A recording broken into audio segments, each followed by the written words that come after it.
Good morning dear student, आप सभी का फ्यूचर कोचिंग क्लासेस के इस ऑनलाइन प्लेटफॉर्म पे बहुत बहुत स्वागत है। आज हम देखेंगे ब्राह्मण ग्रंथ। ब्राह्मण ग्रंथ देखने से पहले हमने क्या देखा था? पहले हमने वेदों के बारे में विस्तार से देखा था अपनी पहली कक्षा में, और ये हमारा दूसरा क्लास है जिसमें हम देखेंगे ब्राह्मण ग्रंथ हैं क्या। उसके बाद देखेंगे आरण्यक और उसके बाद देखेंगे उपनिषद। आज हम इन तीनों जो इम्पोर्टेंट पॉइंट हैं परीक्षा के दृष्टिकोण से, यहाँ से क्वेश्चन कैसे बनते हैं, किस प्रकार से क्वेश्चन बनते हैं और क्या क्वेश्चन में पूछता है, इसका विस्तार से हम चर्चा करेंगे। और चलिए चलते हैं ब्राह्मण ग्रंथ के बारे में। ब्राह्मण ग्रंथ क्या हैं? देखिए, ब्राह्मण ग्रंथ जो हैं वेदों का भाष्य अथवा टीका ब्राह्मण ग्रंथ कहलाता है। इसका मतलब ये है कि जो वेद लिखे गए थे, चारों वेद जो लिखे गए हैं, उनके कोई ना कोई ब्राह्मण ग्रंथ अवश्य हैं, इसका कहने का मतलब है। और ये जो ग्रंथ लिखे गए हैं, इसकी आवश्यकता क्यों पड़ी? आवश्यकता इसलिए पड़ी क्योंकि जो ब्राह्मण ग्रंथ हैं वेदों का, देखिए लिखा गया है ब्राह्मण ग्रंथ गद्य में लिखे गए हैं। इसका मतलब है कि जो वेद हैं उनका गद्य में, कहानियों में, कविताओं में व्याख्या किया गया है। इसलिए ब्राह्मण ग्रंथों की संख्या कितनी है? टोटल 8 है। टोटल कितने हैं? टोटल 8 ब्राह्मण ग्रंथों की संख्या है। आइए हम देखते हैं 8 ब्राह्मण ग्रंथ वो कौन कौन से हैं। पहला है ऐत्रेय ब्राह्मण ग्रंथ, दूसरा है कौशितकीय ब्राह्मण ग्रंथ, तीसरा है शतपथ ब्राह्मण ग्रंथ, चौथा है तैत्तिरीय ब्राह्मण ग्रंथ, पांचवा है पंचविश, छठवां है जैमितीय, सातवां है षण्डविश और आठवां है गोपद ब्राह्मण ग्रंथ। टोटल 8 ब्राह्मण ग्रंथ हैं और इनके बारे में हम देखेंगे किस वेद का कौन सा ब्राह्मण ग्रंथ है। सबसे पहले हम देखते हैं ऐत्रेय ब्राह्मण ग्रंथ। ऐत्रेय ब्राह्मण ग्रंथ जो माना जाता है, इसके कुल 5 भाग हैं। कितने भाग हैं? इसके कुल 5 भाग हैं। इसमें क्या कहते हैं? सर्वप्रथम राजसु यज्ञ। कौन सा? सर्वप्रथम राजसु यज्ञ।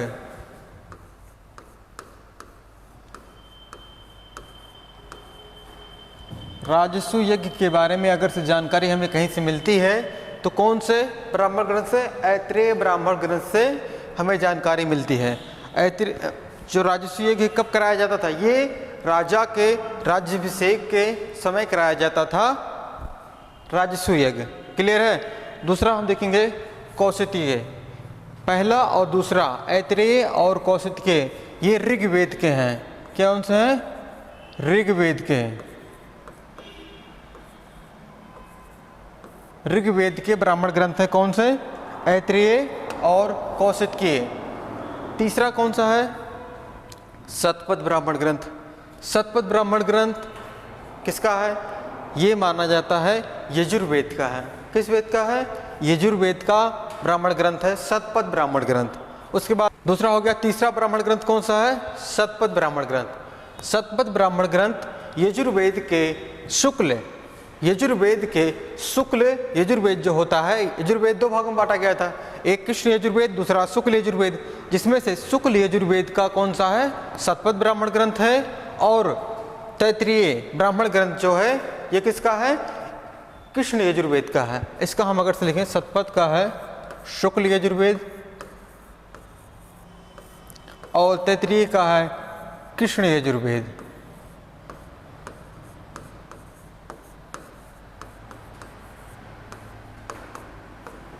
क्लियर है? शतपथ का शुक्ल और तैत्तिरीय का कृष्ण यजुर्वेद। पांचवा कौन सा है? पांचवा पंचविश है, छठवां जैमितीय है और सातवां है षण्डविश। ये तीनों हैं सामवेद के। किसके हैं? ये तीनों हैं सामवेद के ब्राह्मण ग्रंथ हैं। क्लियर है? और है लास्ट अपना कौन सा है? 8वां है गोपथ ब्राह्मण ग्रंथ, अथर्ववेद का है। किसका है? अथर्ववेद का। अथर्ववेद का एकमात्र ब्राह्मण ग्रंथ कौन सा है? गोपथ। गोपद ब्राह्मण ग्रंथ में, गोपद ब्राह्मण ग्रंथ में जो त्रिदेव हैं, कौन से त्रिदेव, तीनों देव, ब्रह्मा विष्णु और महेश, कौन से, ब्रह्मा विष्णु और महेश, इनकी व्याख्या की गई है किसमें, शतपथ ब्राह्मण में, नहीं शतपथ नहीं, ब्रह्मा विष्णु और महेश, इनको व्याख्या की गई है गोपद ब्राह्मण ग्रंथ में, जो अथर्ववेद का ग्रंथ माना जाता है। और इसी गोपद ब्राह्मण ग्रंथ में अश्वमेघ यज्ञ, कौन सा, अश्वमेघ यज्ञ, इसी ब्राह्मण ग्रंथ में अश्वमेघ यज्ञ के बारे में उल्लेख किया गया है। किसका, अगर से यहाँ पे लिख, यज्ञ, अश्वमेघ यज्ञ के बारे में जानकारी हमें कहाँ से मिलती है, गोपद ब्राह्मण ग्रंथ से हमें मिलती है, कि पता चलता है कि अश्वमेघ यज्ञ होता है, कैसे कराया जाता है, इसके बारे में विस्तार से व्याख्या किया गया है गोपद ब्राह्मण ग्रंथ में। त्रिदेव की बात आती है किसमें है, अथर्ववेद के गोपद में। देखिए त्रिदेव हैं ब्रह्मा विष्णु और महेश, ब्रह्मा विष्णु और महेश, क्लियर है। उसके बाद देखते हैं हम, हमारा कौन सा अगला टॉपिक है, आरण्यक, कौन सा है, आरण्यक। ये तीसरा सबसे महत्वपूर्ण ग्रंथ माना जाता है। वैदिक काल के पहला वेद हो गया, दूसरा कौन सा है, ब्राह्मण ग्रंथ है, तीसरा है आरण्यक। आरण्यक, इसके बारे में हम विस्तार से देखेंगे। चलिए शुरू करते हैं। आरण्यक देखेंगे पहले क्या है। देखिए आरण्यक शब्द आरण्य शब्द से बना है। आरण्य शब्द का अर्थ है जंगल होता है, आरण्य शब्द का अर्थ जंगल होता है। और आरण्यक ग्रंथों में रहस्यवादी सिद्धांतों जो हैं, आरण्यक ग्रंथ के जो सिद्धांत हैं वो रहस्यवादी सिद्धांतों के बारे में बताते हैं या उल्लेख किया गया है, ठीक है। और इसमें क्या गया है, दर्शन और ज्ञान की बातें लिखी गई हैं। आरण्यक में दर्शन और ज्ञान की बातें लिखी गई हैं और ये कर्मकांडों के बारे में चुप है, क्लियर है। आरण्यक ग्रंथ जो हैं ये कर्मकांडों के बारे में चुप हैं। सबसे बड़ी विशेषता इनकी यही है, इसमें ज्ञान और दर्शन की बातें बताई गई हैं और किसके, ये देखिए कर्मकांडों के बारे में चुप हैं। आइए हम देखते हैं कौन कौन से आरण्यक ग्रंथ हैं। आरण्यक ग्रंथों की संख्या टोटल कितनी है, 7 है। कितनी है, 7 है। पहला कौन सा है, ऐत्रेय आरण्यक, दूसरा है कौशितकीय, नंबर 3 है बृहदारण्यक, नंबर 4 है शतपथ, नंबर 5 है तैत्तिरीय, नंबर 6 है छंदोग, नंबर 7 है जैमिनीय। टोटल कितने हैं, टोटल 7 आरण्यक ग्रंथ हैं, जिसमें से हम अगर से देखें ऐत्रेय किसका है और कौशितकीय किसका है। ऐत्रेय और कौशितकीय ये दोनों ऋग्वेद के आरण्यक ग्रंथ हैं। किसके हैं, ऋग्वेद के। ऋग्वेद के आरण्यक ग्रंथ कौन है, ऐत्रेय और कौशितकीय। उसके बाद बृहदारण्यक, शतपथ और तैत्तिरीय, और कौन सा है, छंदोग। इनकी बात आती है तो ये किसके हैं, ये टोटल जो 4 हुए हैं बचे हैं, इनमें से माना जाता है कि ये यजुर्वेद के हैं। किसके हैं, यजुर्वेद के हैं। और सामवेद का एक है जैमिनीय आरण्यक। किसका है, सामवेद का जैमिनीय आरण्यक है, क्लियर है। अथर्ववेद का कोई भी आरण्यक ग्रंथ नहीं है।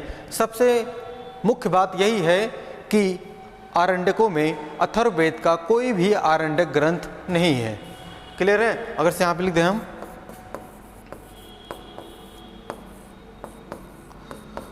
अथर्ववेद का कोई आरण्यक नहीं है।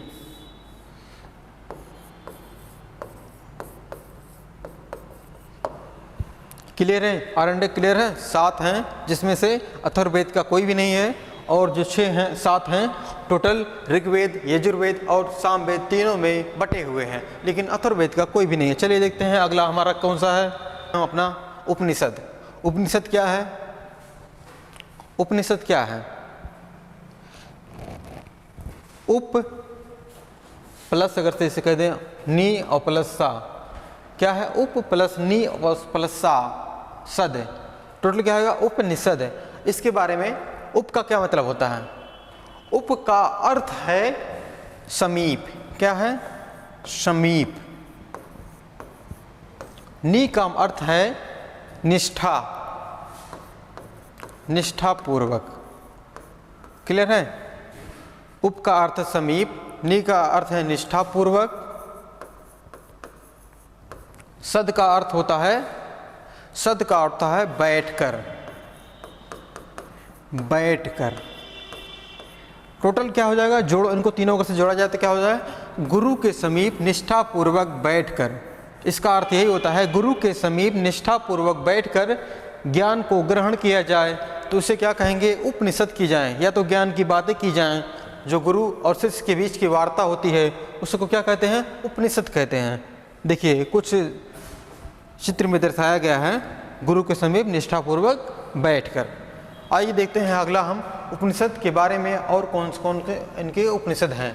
उपनिषदों की संख्या टोटल 108 माना गया है। और ये कहाँ से लिया गया है, जो उपनिषद हैं इनके पहले बताइए लेखक, मतलब लिखा किसने है, कौन लिखे हैं, व्यास, व्यास ऋषि। व्यास ऋषि ने उपनिषदों का संकलन किया है, माना जाता है कि व्यास ऋषि ने उपनिषदों का संकलन किया है।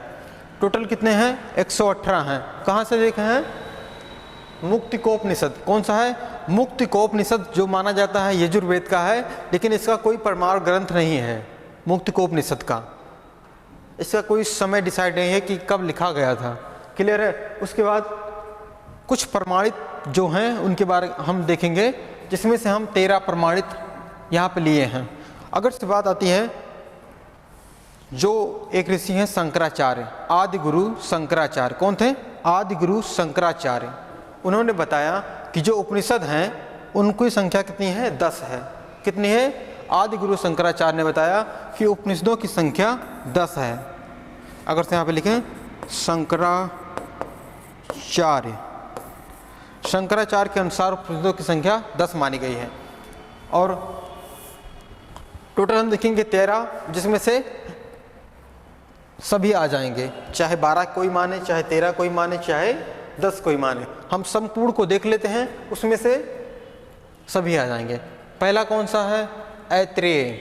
दूसरा है बृहदारण्यक। तीसरा है श्वेताश्वर। चौथा है कौशितकी। पांचवा है मुंडकोपनिषद। छठवां है मांडुकोपनिषद। सातवां है प्रश्नोपनिषद। आठवां है कंठोपनिषद। नौवां है छंदोगनिषद। 10वां है ईश्वराय उपनिषद। 11वां है मैत्रेयणी उपनिषद। 12वां है केनोपनिषद।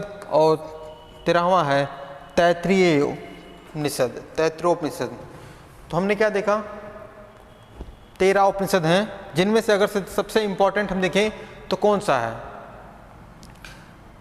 ऐत्रेय। ऐत्रेय उपनिषद में किसकी बात की गई है, जो सृष्टि की रचना हुई है उसके बारे में ऐत्रेय उपनिषद से हमें जानकारी मिलती है। किस उपनिषद से, और उसके बाद हम देखें बृहदारण्यक। बृहदारण्यक कौन सा है, ये इसकी जो रचना है किसने की है, बृहदारण्यक की जो ऋषि हैं गार्ग, गार्गवल्ली। एक मिनट, बृहदारण्यक, अगर से हम बृहदारण्यक को देखें सबसे बड़ा है, क्या है, सबसे बड़ा उपनिषद है। कौन सा है, बृहदारण्यक उपनिषद जो है सबसे बड़ा उपनिषद है। और श्वेताश्वर, श्वेताश्वर जो उपनिषद है इसका क्या अर्थ होता है, श्वेत अश्व या श्वेत घोड़ा, श्वेत अश्व या श्वेत घोड़ा। इसका अन्य नाम हम कह सकते हैं श्वेताश्वर का, जिसमें से किसकी बातें की गई हैं, इसमें लिखा गया है ओम नमः शिवाय। श्वेताश्वर में क्या लिखा गया है, श्वेताश्वर में लिखा गया है ओम नमः शिवाय। ओम नमः शिवाय जो शब्द है ये कहाँ से लिया गया है, ओम नमः शिवाय। ओम नमः शिवाय जो शब्द है ये श्वेताश्वर से लिया गया है। कहाँ से, श्वेताश्वर से लिया गया है। क्लियर है। आगे देखेंगे हम, सबसे इंपॉर्टेंट इसमें कौन सा है, मुंडकोपनिषद और मांडकोपनिषद। पांचवा इंपॉर्टेंट, पांचवा बहुत है, क्योंकि मुंडकोपनिषद में क्या लिया गया है, भारत का राष्ट्रीय वाक्य लिखा गया है। क्या है भारत का राष्ट्रीय वाक्य? सत्यमेव जयते। कहाँ से लिया गया है? मुंडकोपनिषद से। मुंडकोपनिषद से लिया गया है सत्यमेव जयते। सत्यमेव जयते, सत्यमेव जयते मुंडकोपनिषद से लिया गया है। और मांडकोपनिषद में क्या है? मांडकोपनिषद उपनिषद। क्लियर है? सबसे छोटा उपनिषद कौन सा है? मांडकोपनिषद उपनिषद है। प्रश्नोपनिषद कौन सा है? प्रश्नोपनिषद में माना गया है जो ऋषि हैं उनका नाम क्या है? उनका नाम है, जो ऋषि एक माना गया है ऋषि पिंपलाद। कौन से हैं? ऋषि पिंपलाद। पिपलाद, जो ऋषि पिपलाद हैं, इनके शिष्यों के बीच जो वार्ता हुई है, उनसे जो क्वेश्चन पूछे गए हैं, उनको रखा गया है प्रश्नोपनिषद में। क्लियर है? प्रश्नोपनिषद में जो टोटल कितने हैं? 6 ऋषि थे, 6 ऋषि थे और 6 प्रश्न थे, जो पिपलाद, जो महात्मा ऋषि पिपलाद हैं, इनके समक्ष लेके आए थे। इनके शिष्यों ने 6 प्रश्न, उसको प्रश्नोपनिषद कहा गया है। उसके बाद है कंठोपनिषद। कंठोपनिषद में यम और नचिकेता, किसकी? यम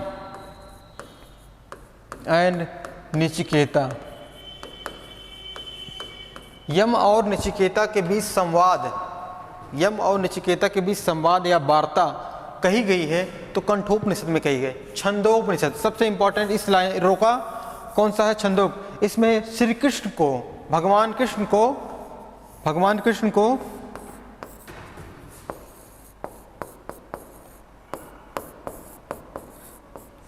देवकी का पुत्र माना गया है। छंदोपनिषद में जो श्री कृष्ण भगवान है, उनको देवकी का पुत्र माना गया है छंदोपनिषद में।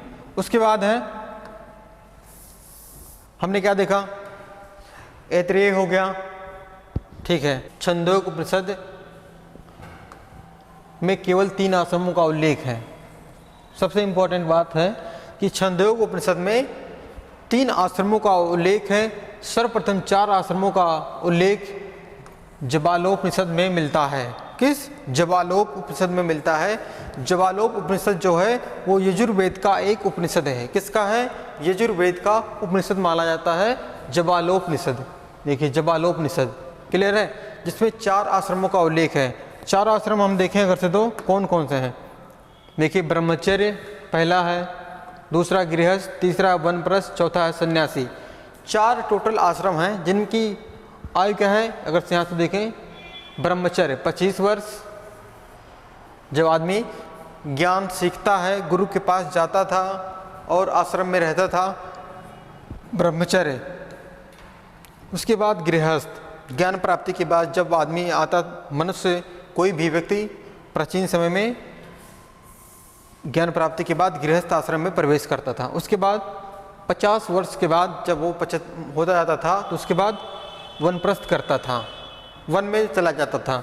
उसके बाद सन्यासी हो जाता था 75 से 100 के वर्ष की, जो माना जाता है कि मनुष्य की उम्र जो थी उस समय 100 वर्ष माना गया था। उसी 100 वर्ष को 4 भागों में बांटा गया है, जो ब्रह्मचर्य, गृहस्थ और वनप्रस्थ, सन्यासी, टोटल 4 हैं। देखिए अगर से वैदिक काल में जीविकोपार्जन हेतु वेद, वेदांग पढ़ाने वाला, ठीक है, पढ़ाने वाला अध्यापक उपाध्याय कहलाता था। पढ़ाने वाला जो अध्यापक होता था उसे उपाध्याय कहते थे। क्लियर है? उसके बाद गृहस्थ आश्रम में जो मनुष्य आता था 25 से 50 वर्ष की अवस्था में, उसे 5 यज्ञों का अनुष्ठान करना पड़ता था। यह माना जाता है जो व्यक्ति 5 अनुष्ठान करता है उसी को मोक्ष की प्राप्ति मिलती है। क्लियर है? अब देखते हैं आगे 5 वो कौन कौन से यज्ञ हैं। देखिए पहला ब्रह्मचर्य है, दूसरा देव यज्ञ है, तीसरा भूत यज्ञ है, चौथा पितृ यज्ञ है, 5वां मनुष्य यज्ञ है। ये 5 यज्ञों को देखिए विस्तार से यहाँ पे दिखाया गया है। अब आप इसको देखिएगा आराम से। और हमने क्या देखा शुरुआत से लेकर अब तक? ब्राह्मण ग्रंथ को देख लिया, आरण्यक को देख लिया, और 108 उपनिषद हैं, जिनमें से 13 उपनिषदों को हमने देखा। अगर से बात आती है शंकराचार्य के अनुसार तो इन्होंने 10 उपनिषदों को बताया है। क्लियर है। आज की क्लास हमारी यहाँ पे समाप्त होती है। और आप अगर से हमारे इस चैनल पे नए हैं तो चैनल को सब्सक्राइब कीजिएगा और बेल आइकन को भी ऑन कर दीजिए, जिससे आपको नोटिफिकेशन मिलता रहे जब हमारी वीडियो निरंतर आपको उपलब्ध हो और सबसे पहले नोटिफिकेशन आपको आए। और मिलते हैं आपसे नेक्स्ट वीडियो में। जी हाँ, थैंक यू।